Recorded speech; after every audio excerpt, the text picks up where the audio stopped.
நற்பவி யோகி ராம் சுரத்குமார். அன்பு நேயர்கள் அனைவருக்கும் வணக்கம். நம்ம இசைக்கருவிகளை வீட்டில் வைக்கிறது, நல்ல ஒரு இசையை கேட்கறது எல்லாமே ஒரு எனர்ஜி அந்த இடத்துல கிளென்சிங் ஆகும். ஒரு நல்ல ஒரு நிம்மதி இல்லாத சூழ்நிலை. சில பேர்லாம் சொல்லுவாங்க, வெளியில போனா நல்லா இருக்குங்க, வீட்டுக்குள்ள வந்தா ரொம்ப கஷ்டமா இருக்கு, வீட்டுக்குள்ள வந்தா எனர்ஜி தம்பான மாதிரி இருக்கு, வீட்டுக்குள்ள வந்த பிறகுதான் சண்டை வருது, இங்க இந்த வீட்டுல எனக்கு தூக்கமே வரல, இந்த மாதிரி நிறைய பேர் சொல்லுவாங்க. இதுக்கெல்லாம் தீர்வு பார்த்தீங்கன்னா, நம்ம ஒரு வீணை சின்னதா குட்டியா கூட உங்க வீட்டுல வைக்கலாம். இந்த மாதிரி இசைக்கருவிகளை வைக்கிறது நல்ல விஷயம். இதுல குறிப்பா புல்லாங்குழல் வைக்கக்கூடாது, ஆனா புல்லாங்குழல் இசை நீங்க கேட்கலாம்.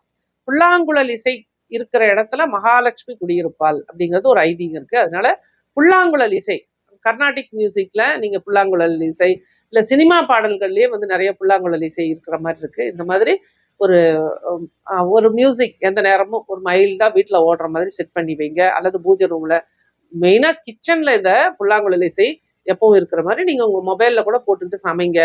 இதெல்லாம் ஒரு ப்ராஸ்பரிட்டி எனர்ஜியை, ஒரு பணவரவை அதிகப்படுத்துறதாகவும் ஒரு நிம்மதியை தரக்கூடியதாகவும் இருக்கும். அதனால ஃபாலோ பண்ணுங்க. புல்லாங்குழல் இசை கேளுங்க. முடிஞ்சா சின்னதா குட்டியா வீணை ஒன்று வாங்கி வைங்க, அல்லது வீணையை ஒரு போட்டோ டவுன்லோட் பண்ணி வைங்க, போதும். அந்த எனர்ஜி நிச்சயமா அங்க கிடைக்கும். நன்றி, வாழ்த்துக்கள். நற்பவி.